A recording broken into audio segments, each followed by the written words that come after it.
Guys, welcome to my YouTube channel. This is Baby Your Mind Vlog.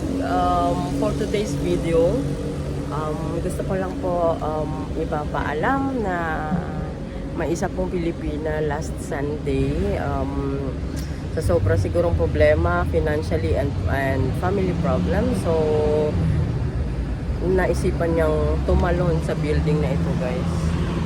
Yan. Diyan siya bumagsak sa baba niya, no?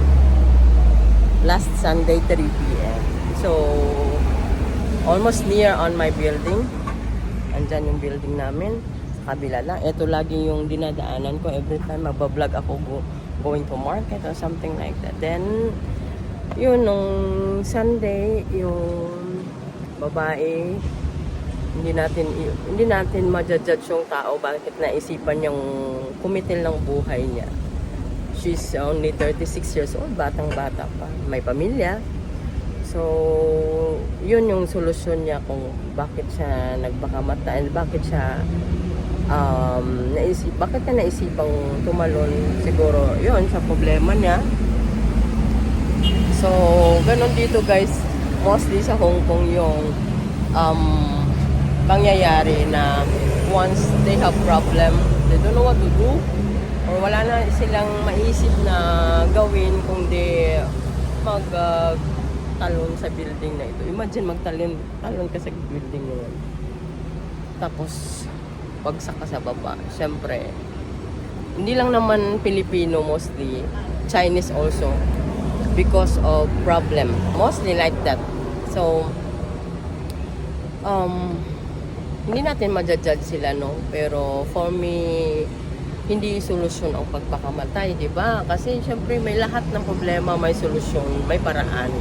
So kailangan nang natin tibayan nating loob, faith in God mostly. Kasi pag wala tayong faith kay Lord, o wala tayong takot sa Diyos, so lahat pwede natin gawin kahit bawal. So sana nakikiramay ako sa pamilya na pumanaw. So I hope you will have peace kung saan ka man. Pero for me, so sad really. Yun nga sabi ng boss ko na ikaw mag-iingat ka, ganito. Sabi ko, oh yes. So guys, hindi lahat ng bagay, hindi lahat solusyon ng pagpakamatay. Sana naisipan natin yun, na ang buhay ay still mahalaga, lalo na may pamilya tayo. So yan, guys, dito siya bumagsak. Ito yung building na inano niya. Yan, kung ano kataas niyan, guys. Siyempre ang bagsak mo para kang ibon na lumagapak din. So lagi kong daanan ito. So yan, guys, ang breaking news. Sana kung saan ka man, kababayan, tahimik ang buhay mo, ang kaluluwa mo, pero si Lord na yung bahala sa iyo na mag-judge, hindi kami. Yun lang ang papaalala ko sa lahat ng mga Pilipino dito na nagtatrabaho. Be strong po tayo. Kahit anong problema po, kaya natin gawin yung paraan. God will never give us any problem na hindi natin masusolusyonan. At minsan, tayo din nagbibigay ng problema sa sarili natin. Sana bago tayo umutang o ano man ang bagay na gagawin natin, may mga risk yun, may mga consequences. So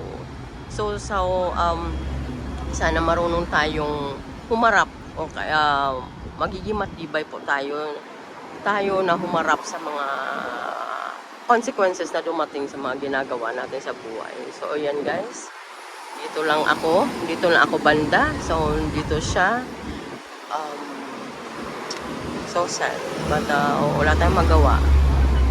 So nakikiramay po ako sa pamilya na pumanaw, may anak daw siya at saka may asawa. So si Lord nang bahala sa'yo, hindi kami. Pero paalala lang po ha, sa uulitin sa mga OFW dito sa Hong Kong, na mostly yung mga solusyon ay pag-jump ng sarili sa building. So sana wag po yun ang solusyon natin.